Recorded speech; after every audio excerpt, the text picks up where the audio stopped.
আসসালামু আলাইকুম, আমি নাজমুল ইসলাম। তোমাদের সবাইকে অনেক অনেক শুভেচ্ছা আর অভিনন্দন জানিয়ে শুরু করছি আমাদের ইজি অ্যাকর্ডিং বই থেকে। আমরা যে হচ্ছে বোর্ড ভিত্তিক প্রবলেমগুলো সলিউশন করছিলাম তারই একটি ধারাবাহিক পর্বে, এবং আমরা এই পর্বে আমরা হচ্ছে শুরু করব সিলেট বোর্ড 2024-এর একটি অঙ্ক। এই অঙ্কটা অনেক ভালো, অনেক চমৎকার একটা অঙ্ক, বরাবরের মতো। বোর্ডের অঙ্কগুলো আসলে সব দিক থেকে স্ট্যান্ডার্ড হয়। তোমরা যত বেশি বোর্ড প্র্যাকটিস করবে তত বেশি বোর্ডের সাথে পরিচিত হবা। সো চলো আমরা হচ্ছে গিয়ে বোর্ড শুরু করি। এটা হচ্ছে সিলেট বোর্ড 2024, ঠিক আছে?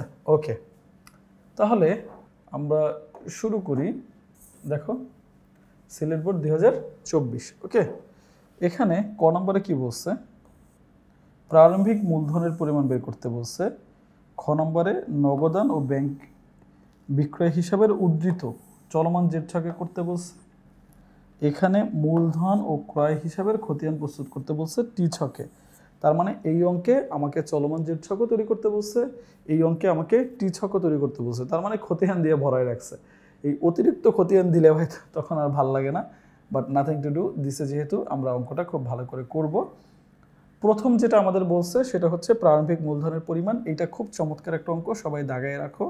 আমার হচ্ছে এই প্রারম্ভিক মূলধনের এই অঙ্কগুলো খুব ভাল লাগে, এবং যখন এই ব্যাংক ঋণটা থাকে তখন আমার কাছে আরও ভালো লাগে, কারণ হচ্ছে তখন তোমাদের বোঝানোর মতো সুযোগ থাকে, ঠিক আছে?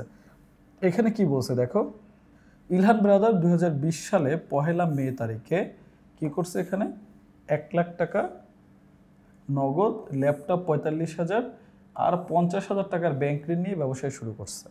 তাহলে আমরা বুঝতে পারলাম ও প্রথমে নিছে 1 লাখ, তারপরে নিছে হচ্ছে 45,000। এই দুইটা হচ্ছে ও নিজেই নিছে। আরেকটা ঘটনা ঘটছে, ব্যাংক থেকে যে ঋণ নিছে এইখানেও কিন্তু 50,000 টাকা তার মূলধন বাড়ছে। সাথে সাথে আবার এই ব্যাংক ঋণ বাবদ 50,000 টাকা আবার আমার দায় বাড়ছে। তার মানে আমার কি হয়েছে এখানে? দেখো লক্ষ্মী ভাই, এখানে আমার কি হয়েছে? আমার নগদ বাড়ছে, ল্যাপটপ বাড়ছে, আবার ব্যাংক নামে আরেকটা টাকা বাড়ছে।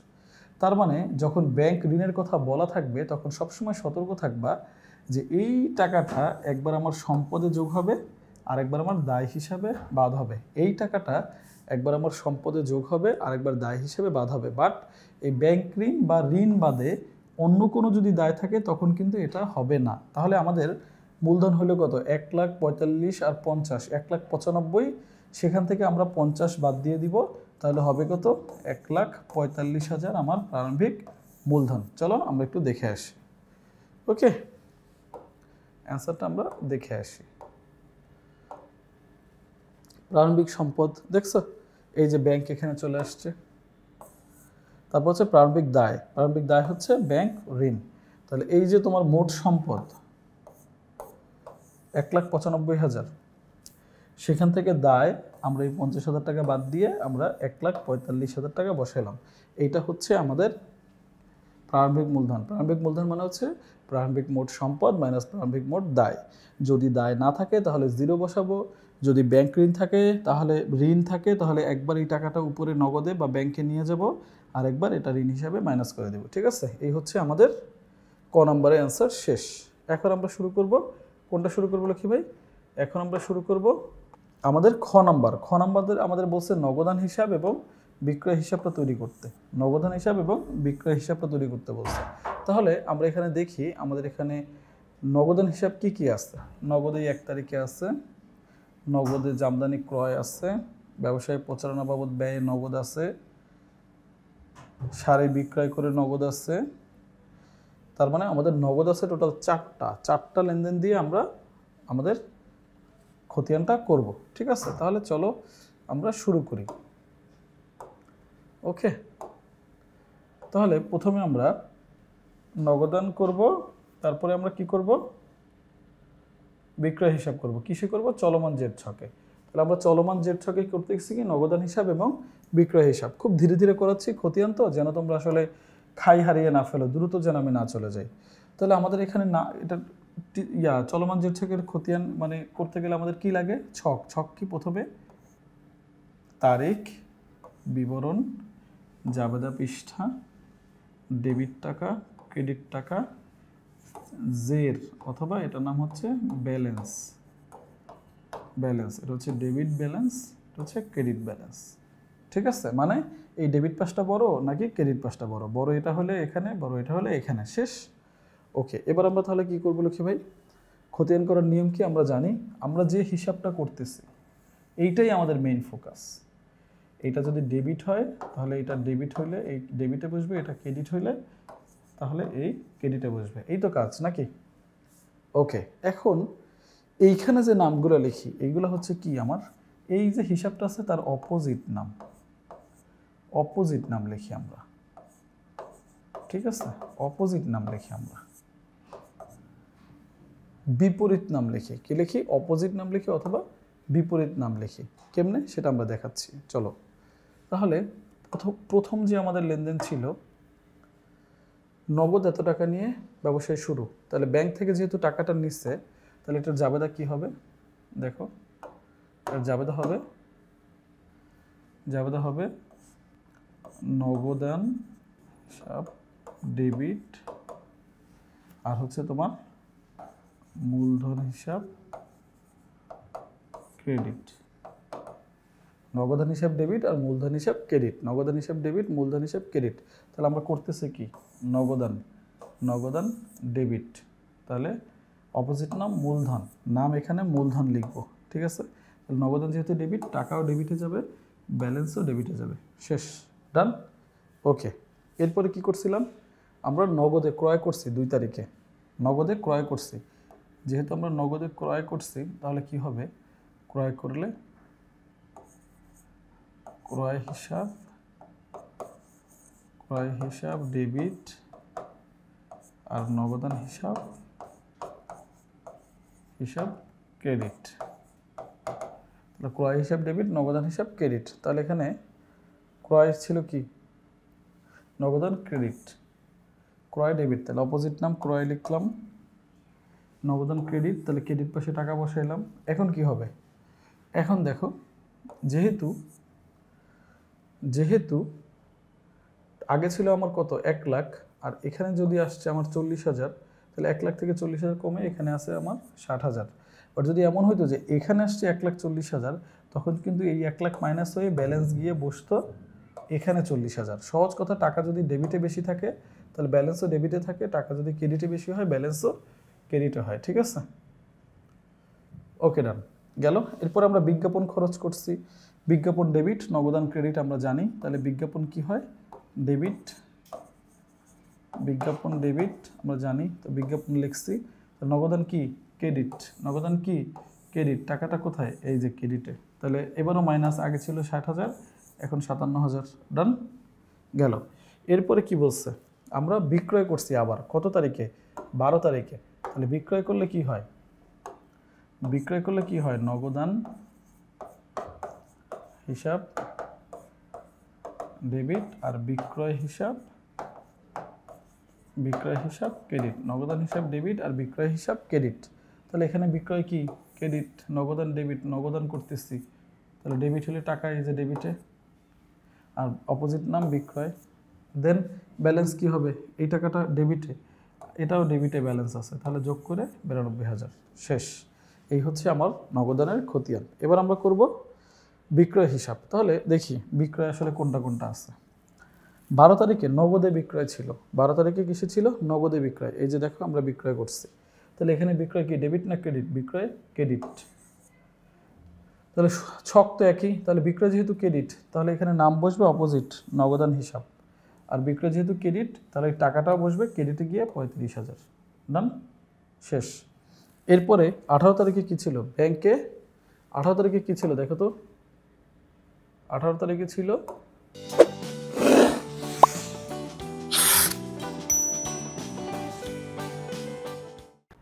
আচ্ছা, 18 তারিখে ছিল হচ্ছে তোমার বিক্রয়। কিসে বিক্রয়? ব্যাংকে বিক্রয় বা চেকের মাধ্যমে বিক্রয়। কিসে বিক্রয়? ব্যাংকে বিক্রয় বা চেকের মাধ্যমে বিক্রয়। কিসের মাধ্যমে বিক্রয়? চেকের মাধ্যমে। তো যদি চেকের মাধ্যমে বিক্রয় হয় তাহলে জাবেদা কি হয়? জাবেদা হয় ব্যাংক হিসাব ডেবিট আর বিক্রয় হিসাব ক্রেডিট, ব্যাংক হিসাব ডেবিট আর বিক্রয় হিসাব ক্রেডিট। তাহলে এখানেও বিক্রয় ক্রেডিট, এখানেও বিক্রয় ক্রেডিট, এখানেও বিক্রয় ক্রেডিট। অপোজিট নাম কি তাহলে ডেবিট, তাহলে এই যে ডেবিট লিখছি। তাহলে বিক্রয় যদি ক্রেডিট হয় তাহলে টাকাটা কোথায় যাবে, ক্রেডিটেই যাবে। তাহলে দেখো এই যে আগে 35,000 টাকা প্রথম তারিখের ব্যালেন্স ছিল, এবার তার সাথে আবার 15,000 টাকা যোগ করে এখন ব্যালেন্স হয়ে গেল 50,000। এই হচ্ছে আমাদের চলমান জের ছক। আমি কিন্তু ধীরে ধীরে তোমাদের স্থিরভাবে করাচ্ছি যেন তোমরা এগুলো খাই হারে না ফেলো, ঠিক আছে লক্ষ্মী ভাই? তাহলে কাজ কি, যেটা করতেছি সেটা ফোকাস। এটার অপোজিট নাম ডেবিট হলে এখানে ডেবিট নাম বসবে, ক্রেডিট হলে ক্রেডিট। আর এইটা যা হবে টাকা সেই ঘরে বসবে, ব্যালেন্সও সেখানে যেয়ে ডেবিট ক্রেডিট হবে, শেষ। এই হচ্ছে আমাদের চলমান জের ছক শেষ। এখন ইনশাল্লাহ আমরা করব হচ্ছে লক্ষ্মী ভাই টি ছক। টি ছকটা হচ্ছে গিয়ে একটু টাইম কনজিউম। আমি সবসময় বলি সুযোগ থাকলেই তোমরা চলমান জের ছক করবা, কারণ টি ছকে তোমাদের ইজি হলেও অনেক টাইম কনজিউম করে, ঠিক আছে? টি ছকে অ্যাভয়েড করার চেষ্টা করবা, বাট পরীক্ষা যদি দিয়ে দেওয়া থাকে বাধ্যতামূলক তখন আর কিছু করার থাকে না আমাদের, ঠিক আছে? আচ্ছা, আমাদের দেখো টি ছক তাহলে কিসের উপরে করতে বলছে? টি ছক আমাদের করতে বলছে লক্ষ্মী ভাই মূলধন হিসাব আর কিসের উপরে? মূলধন হিসাব আর করতে বলছে ক্রয় হিসাবের উপরে, ঠিক আছে? তাহলে আমরা মূলধন হিসাবটা প্রথমে করি, দেখি মূলধন হিসাবটা আমার কি কি ছিল, ঠিক আছে? ওইখানে আমরা মূলধন নিয়ে শুরু করছিলাম, দেখো মূলধন নিয়ে শুরু করছিলাম নগদ এবং অফিস সরঞ্জাম। তাহলে নগদ এবং অফিস সরঞ্জাম যেটা নিয়ে আমরা মূলধন শুরু করছি ওইটাই তো আমার মূলধন, ঋণ তো আর আমার মূলধন না, ঋণটা আমরা এর জন্য কাউন্ট করবো না। তাহলে নগদান কি ছিল? Debit, debit. আর এখানে হচ্ছে তোমার অফিস সরঞ্জাম ডেবিট, এটা ছিল সরঞ্জাম ডেবিট, এটা ছিল। আর সবটা মূলধন হিসাব ক্রেডিট, এই ছিল আমাদের কাজ। তাহলে আমরা দেখি এখানে আমরা যেহেতু মূলধন করতেছি টি ছক, তো টি ছকের ব্যাখ্যাটা আগে দেই। টি ছক মানে এই যে অর্ধেক ছক, মানে ভাগ করা। এই পাশে 4টা ছক, এই পাশে 4টা ছক। তাহলে টি ছকে প্রথমে কি হবে? ডেবিট। কি হবে? ডেবিট। তারিখ, বিবরণ, যাবতীয় পৃষ্ঠা, টাকা। এবার তারিখ, বিবরণ, যাবতীয় পৃষ্ঠা, টাকা। ক্রেডিট, এই ক্রেডিট কিন্তু চলমান জের ছকে লিখতে হয় না, চলমান জের ছকে উপরে লিখতে হয় হিসাবের কোড নাম, এগুলো ভালো করে মনে রাখবা। টি ছকে ডেবিট ক্রেডিট লিখতে হয়। তার মানে এখন যে আমরা মূলধন করতেছি এটা ক্রেডিট হলে আমরা এই পাশে লিখবো, এটা ডেবিট হলে আমরা এই পাশে লিখবো, এই হচ্ছে আমাদের কাজ। এই পাশে হচ্ছে ক্রেডিট পাশ, এটা ডেবিট পাশ, ডান। এখন আমরা দেখি এখানে মূলধন ছিল ক্রেডিট, তাহলে আমরা মূলধন করতেছি যাবে ক্রেডিট পাশে। তাহলে অপোজিট নামগুলো কি ছিল? নগদান আর অফিস সরঞ্জাম। অপোজিট নামগুলো কি ছিল? নগদান আর অফিস সরঞ্জাম। লিখে ফেললাম, লিখে ফেলে 1,00,000 টাকা, 1,45,000, বাস। এই পাশে কোনো কিছু ছিল মূলধনের, এ পাশে কোনো কিছু ছিল না। তাহলে বড় কোনটা? এই দুইটাই তো আমার বড়, এখানেই তো আছে, এখানেই তো হচ্ছে আমার এই দুইটা হিসাব আছে। আর কি এখানে কোনো হিসাব আছে? এটা তো আমার সিডি, এখানে কোনো হিসাব ছিল না। তাহলে এটাই বড়, যেটা বড় সেটা দুই পাশে বসাইতে হয়, যেটা বড় সেটা দুই পাশে বসাইতে হয়। তাহলে 1,45,000 টাকা আমরা ডেবিট এবং ক্রেডিট দুই পাশেই বসাই ফেলছি। তাহলে ডেবিট পাশে তো আমার কোনো হিসাব ছিল না, তাহলে এই পুরো টাকাটাই এখানে ঘাটতি আছে, এটাকে আমরা বলি ঘাটতি। এটাকে আমরা বলি ঘাটতি, পুরো টাকাটাই ঘাটতি আছে। কত টাকা? 1,45,000, যেটাকে আমরা বলি 1,45,000 ব্যালেন্স সিডি, ডান। ওকে, এবার আসি তাহলে মানে ব্যালেন্স বিডি কি হবে? আর ব্যালেন্স সিডি সবসময় ওই মাসের শেষ তারিখ হয়। আচ্ছা, এবার ব্যালেন্স বিডি, এই যে ঘাটতি টাকাটা এটা কোন পাশ থেকে আসছে? এই পাশ থেকেই তো এখানে ঘাটতি প্রমাণ হয়েছে। তাহলে এইটা এই পরের মাসের 1 তারিখে এখানে গিয়ে বসবে ব্যালেন্স বিডি নামে, পরের মাসের 1 তারিখে এ পাশে গিয়ে বসবে ব্যালেন্স বিডি নামে, ঠিক আছে ভাই? যে পাশে বেশি থাকে সে পাশে বিডি হয়, যে পাশে কম থাকে যতটুকু কম থাকে সেটা সিডি হয়।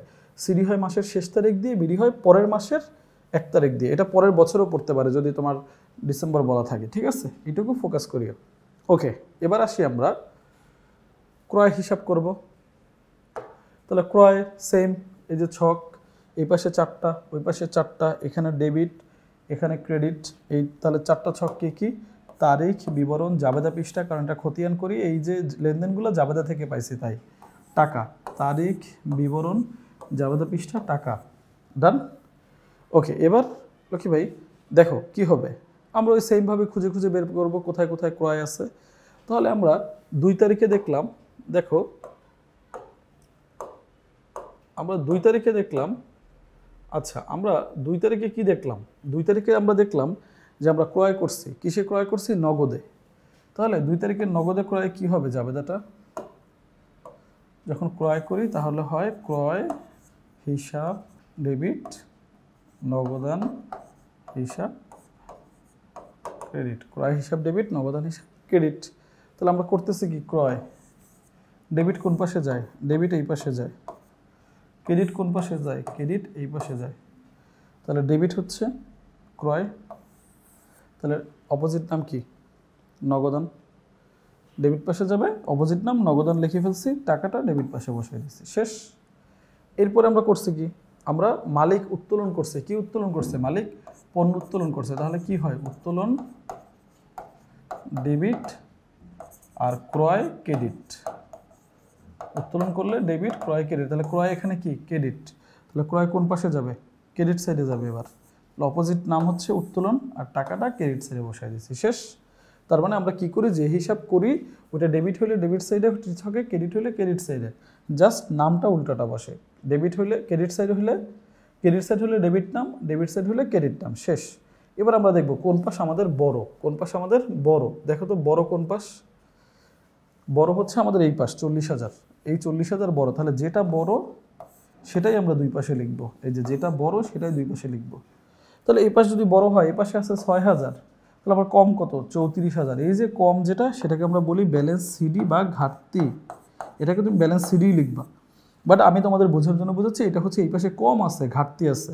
এই 34,000 টাকা মিললে 40,000 হয়, তাহলে মে 31, কারণ কি ওই মাসের শেষ তারিখে, ডান। ওকে, এবার যেহেতু এটা ঘাটতি, তাহলে এটা বাড়তি হবে কোন পাশে, যে পাশে বাড়তি ছিল।